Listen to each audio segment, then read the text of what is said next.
Hey everyone, welcome back to a new video. Before we get into the stories, I did want to mention a couple of things.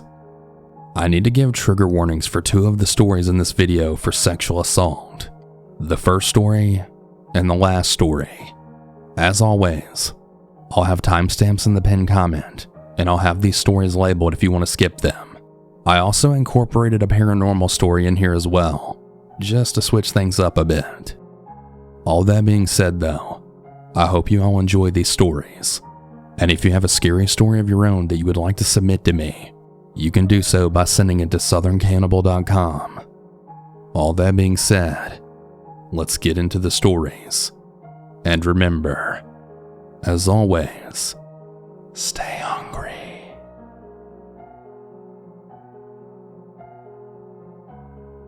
I've been a long-time listener of what I would call spooky YouTube or horror narrations, so I thought it was finally time for me to tell some of my own scary stories.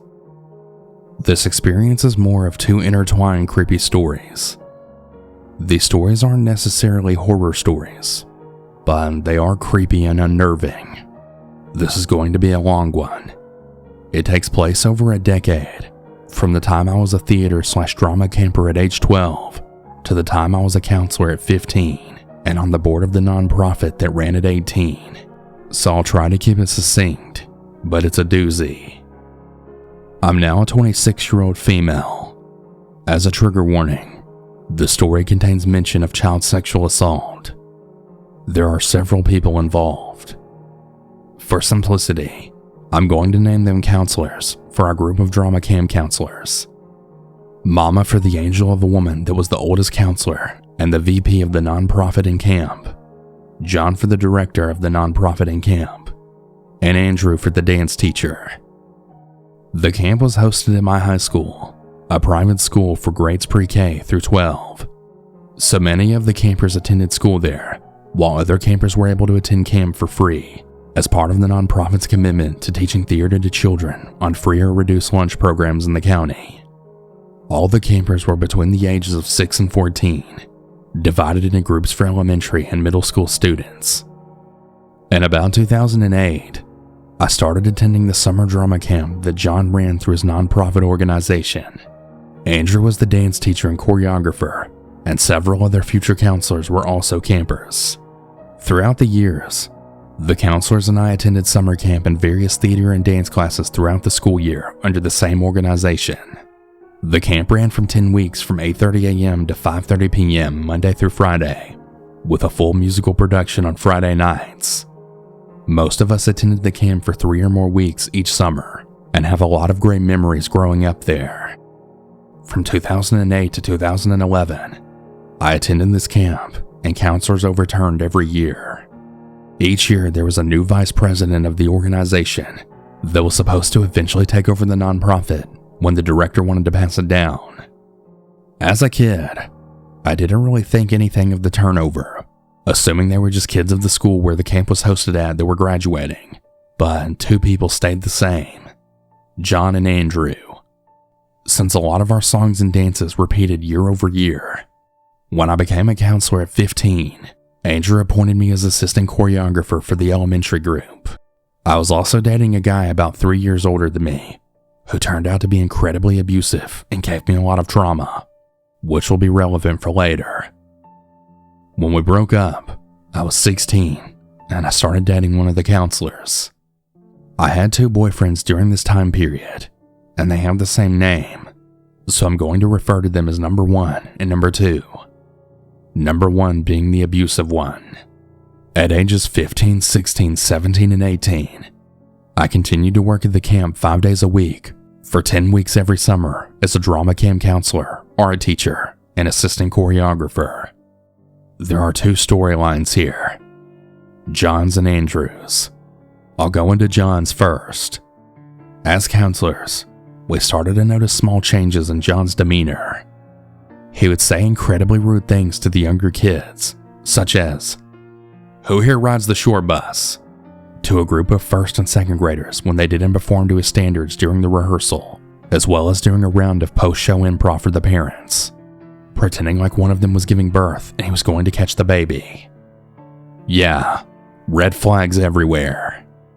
Remember when I said there was a lot of VP turnover? Well, when I was 17, Mama was appointed as the VP. She is an absolutely incredible and strong woman that I still speak to today. John was planning on moving out of the city within 2 to 3 years of her appointment, so she was set to take over. During the time I worked at the camp, John lied about our pay. He would have talks with us about, and I quote, being too good of friends with the younger kids. Mostly aimed at me because I nannied 2 sisters so often that I basically helped raise them after their dad's death, and now see them as my own sisters, and he would leave for hours or weeks at a time, leaving us with no information on where he was or when he was coming back. More red flags. But we figured he was just checked out due to his upcoming 3rd wedding and move. There's a lot more that I don't remember, but there were so many that the counselors actually made a John bingo game of all the really inappropriate or weird things he would do. One night, John completely lost it on one of the counselors, holding us at the Friday night show to scream at us for something or other, making fun of our parents, and making one of the younger counselors cry. Mama stood up to him for us until he left, and then comforted us all after. Shortly after this, Mama came to us and she told us that when she asked to see the finance books, he started acting very sketchy and wouldn't give them to her. She somehow found them and she saw that he was using the organization to back up his own personal finances, but also found that he had forged her signature on his mortgage. In parallel, we found out that he committed tax fraud on the counselor's paychecks, and we had to have an attorney review our taxes and advise us on how to file them so we wouldn't get into legal trouble. Once she found this, she spoke with him in a panic. He then asked my boyfriend number 2 and me to join the nonprofit's board of directors so that he'd have a quorum at the emergency board meeting that he was calling that day. As seniors in high school, we thought it sounded really great to add to our college applications, so we said yes. In a Jekyll and Hyde kind of way, he then turned incredibly intimidating, and he told us we needed to second the proposal he's making during the meeting, and if we didn't support him, our theater class grades would suffer. So naturally, we said okay. During the meeting that he didn't invite Mama to, he proposed firing her for a reason that he made up. He glared at us to second him, with him staring me down as I sat on the edge of the stage that I grew up on. I heard myself in a low voice say, "Second." She was removed from the organization, reported him to anyone she could, and before he could face any kind of legal consequences, he dissolved the organization, quit from teaching at the school, and moved 6 hours away. None of us have spoken to him since this in 2014, and his 2 sons that were counselors with us also have limited contact with him. That piece of the story isn't super scary, more weird and almost comical looking back on it, but the truly unnerving story comes from Andrew. As a refresher, most of us knew Andrew since we were kids. I still remember a few of the dances the 2 of us choreographed together, and my memories overall of him are very positive. One summer, boyfriend number 2 and I were running the sound for Andrew's dance rehearsal with the elementary campers. We knew he was a photographer as a side job, since the nonprofit didn't pay him enough to support his ex-wife, who walked in on him with a man and his 2 children. The music was playing from his iPad, so he gave number 2 and me the passcode to be able to control the music. Well, number 2 decided to do a bit of snooping and found nude photos of my first ex-boyfriend, number 1. Obviously, this was a bit of a shock. The man that I grew up with has nude photos of my ex-boyfriend. Okay, pretty weird, but to each his own. Number 1 was older than me, and I had threatened to get an order of protection from him, so we hadn't been in contact for at least a year at this point. We told the other counselors about our findings, but never mentioned it to Andrew. Other than this, we never saw any red flags with Andrew. Fast forward to 2019. We're all in our earlier mid-20s. Number 2 and I have been broken up for 2 years and hadn't spoken, but the rest of the counselors, including Mama, had a group chat on Instagram where we'd check in on each other occasionally. We were all out of college and moved out of our hometown, so we didn't really talk much, but I really liked to reminisce when we had time. In August 2019, I was scrolling through Facebook and then saw a news article from our hometown paper, then titled, "Our Hometown Man Suspected of Multiple Sex and Voyeurism Crimes," with a mugshot of Andrew. The article said he was arrested on 3 counts of sexual battery, 1 count of sexual battery of a person aged 12 or under, 2 counts of video voyeurism, and 1 count of contributing to the delinquency of a minor. I circulated the article with the counselors, and we were all in shock. None of us saw this coming. We never felt groomed, manipulated, or any inappropriate behavior from him whatsoever. He was never even close to being as inappropriate as John was, so it took a lot of time and discussion for us to process this. The article explained that he apparently placed a clock with a hidden camera in the bathroom facing the toilet, as well as a shower of a couple, allegedly assaulted males and females with undisclosed ages, and provided alcohol and weed to the people involved, including minors. He allegedly sexually assaulted the victims after getting them drunk and high, would give them massages, and would touch them inappropriately during said massages. He admitted to some of the crimes, but not all of them. We followed his case. His original arrest report stated that he had nude videos of 2 children under 11, as well as a 17-year-old, among others. Throughout 2020, he was serving in county jail, went through multiple attorneys and judges, and built a pretty big rap sheet of guilty adjudications. In September of 2021, he was found guilty of 10 counts of possession of obscene material, 3 counts of sexual video voyeurism of victims 17 years old or younger, and 3 counts of touch or strike battery. 3 counts of sexual assault of a minor under 18 and 1 of a minor under 12, and a charge for contributing to the delinquency of a minor were all dropped. Because of the dropped charges, he's only serving 25 months in county jail with time served. He's set to be released from the jail this fall and is not currently a registered sex offender.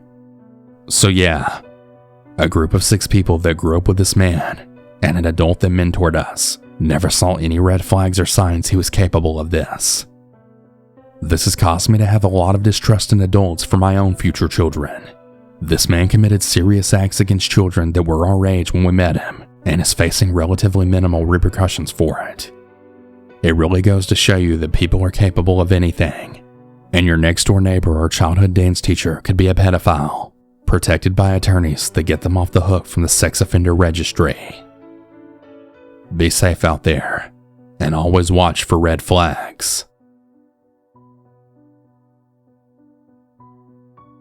When I was a child, probably around 5 to 7 years old, I was playing in the streets with some of my old neighborhood buddies and my siblings. One day I came across one of my neighbor's front yard, and I noticed that he had a large rock. As a Little Mermaid fan, I've always wanted to look like Ariel, wanting to do every single thing that she does, by learning how to swim, sing beautifully, and also sitting on the rock while singing Part of Your World. One day, I stupidly went in his yard to get on that rock and pretend to play Ariel. I don't know what happened at the time, but all I remember was that I saw an old white man standing in his doorway. I can't really remember what facial expression that he had on his face when he saw me on his front yard, but whatever. Being the hard-headed child I was, I proceeded to sing Part of Your World. That is, until one of the neighbors or one of my family members then grabbed me away from his yard and brought me back to my parents' house. I can't remember if I ever got in trouble for that mere event, but I never got on his yard again. Well, years later as I grew older, I had forgotten all about that part when I went into the neighbor's yard to sing Part of Your World, until one day when I was running errands with one of my siblings and just chilling in the passenger seat, just talking about anything random, until my other siblings sent a website and a picture to our group chat about registered sex offenders in our neighborhood. I clicked on it to see what it was about, until I saw a red mark on one of the houses. I got curious, so I ended up asking one of them which person owns the marked house. They told me that the person who's a registered sex offender was the guy who owns the house with the rock in his front yard. When she said this, I was frozen in horror. as it was all coming back to haunt me when I was puzzling this all together. Later on, I told one of my relatives who's about the same age as me all about it. They told me, "You're really lucky that he didn't do anything to you. If no one ever caught you in time, things would have definitely gotten worse from there. But you're safe now, so don't worry about it."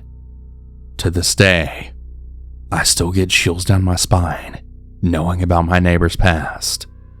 To anyone out there, please keep a very close eye on your kids.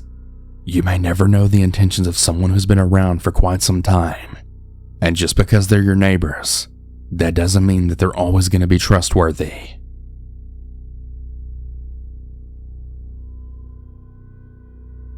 When I was around 3 years old, my parents ran a business that would assist in the cleaning of foreclosures. This was around 2009 and during the recession. Well, around that time, there were many properties foreclosed on. Money was tight, and my parents didn't really have anyone else to look after me. So I was brought along to many of the jobs throughout the years. Anyways, my parents got a call to a home in a well-established neighborhood in Wheat Ridge, Colorado. From the outside, the house really looked to be like your everyday home, but all of us were wrong. A lot of the furniture was already removed, although some remained, and the house was quiet, but a very off-putting quiet. The house had one level. When you walked in, you would see a front room. Straight ahead was the kitchen, and also to the left was the garage, and to the right was the hallway, which had 4 doors. This will make sense later. Of course, me being a 3-year-old in an empty house was a dream come true, but I vaguely remembered that I would try and stay in the car as much as possible, or I would cling to one of my parents, whichever room they were in. I still remember the feeling of being watched and unwelcome, but my parents just took it as me being a little kid, so they continued. The job seemed pretty easy to my parents at first, but it would soon turn into a seemingly never-ending job. A freshly mopped floor would get dirt tracked back in within minutes after cleaning it. Doors would slam with no windows open, and little things like cleaning supplies would go missing. Everyone just shrugged it off as something being misplaced. Or of course I would get blamed for it, because kids like to touch things.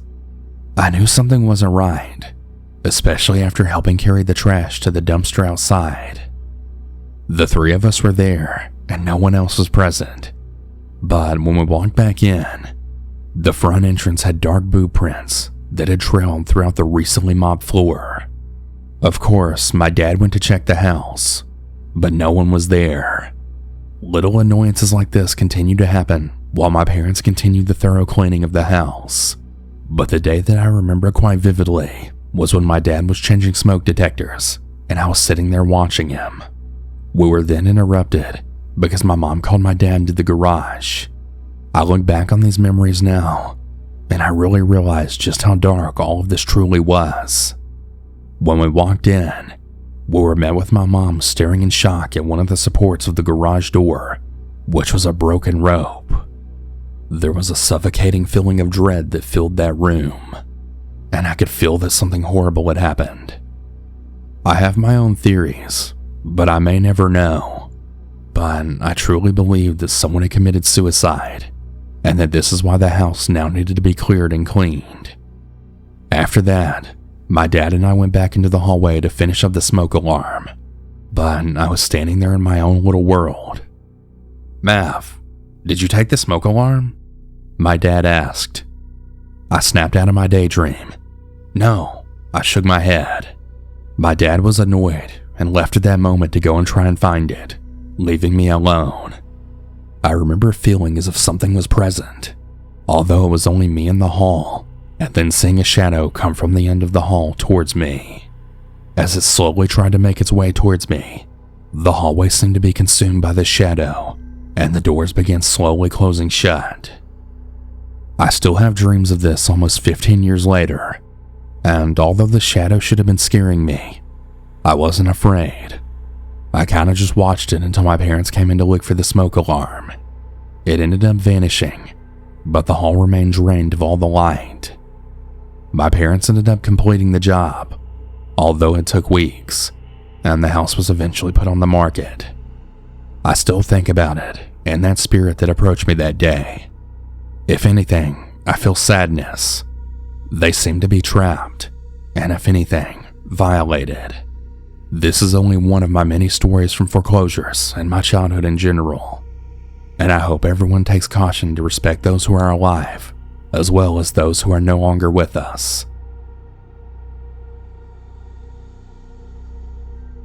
I've never shared this story before. My name is Isabella, and I was visiting my dad's house over summer break when I was about 13 years old. My siblings and I like to play manhunt outside at night whenever I would visit them. For those of you who don't know what that is, it's basically hide and seek plus tag in the dark. I personally don't like hiding with someone, as usually it's easier to get caught. At my father's house, I have 5 other siblings, 3 sisters, 1 brother, and 1 stepbrother. One of my sisters was dead, so the rest of us fanned out to hide.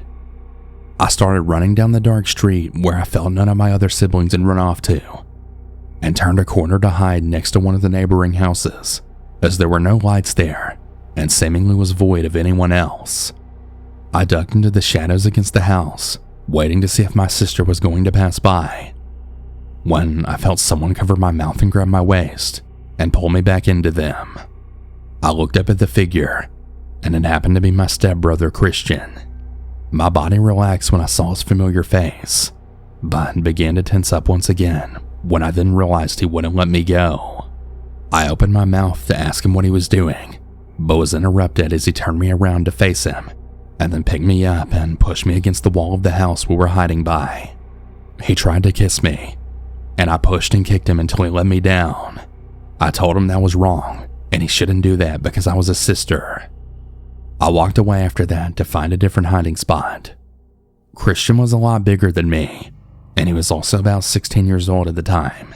He played a lot of school sports throughout the years, so of course he was also much stronger than me.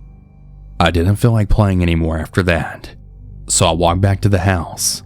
But on my way back, he jogged right beside me with a smile on his face while whispering to me, "You know you can't say no to me forever," and then ran past me to the safe zone. I walked back inside after that and felt like it was over. Unfortunately though, it wasn't. On that same night, I woke up at around 3 a.m. to use the restroom. The one downstairs was broken, so I had to go upstairs to the one next to my stepbrother's room. Since it was late and no one could possibly be awake at that time, I went upstairs. However, when I walked out of the bathroom, I then felt a hand pull on my arm, and before I could register what or who it was, he kissed me. My dad's room was upstairs as well, and I didn't want to get in trouble, so I whisper yelled at Christian and then ran downstairs and went back to sleep. I called my mom the next morning to pick me up, using an excuse as to why I no longer wanted to be there anymore. I avoided going to my dad's house after that, which wasn't that difficult since I lived about 3 hours away with my mom and 2 other siblings. But of course, I couldn't avoid going to my dad's house forever. A few years pass and I'm 16 years old visiting my dad's house for Thanksgiving. Everything was going well while we were all hanging out watching football, waiting for Thanksgiving dinner to be ready. Suddenly I get a text message from an unknown number. When I open it, it's a photo of me from behind bending over to play with my youngest cousins. It was accompanied with drooling emojis and a message that said, "You look beautiful tonight." Seeing this completely freaked me out. I turned around and saw Christian sitting on the couch just staring at me. I didn't realize that he had come by, since he no longer lived in my dad's house and wasn't there when I came. For the rest of the evening, I was super uncomfortable, and since it was my stepbrother, I kept it to myself, as I felt people would look at me differently as if I was inviting this behavior, or even worse, maybe they'd think I was lying.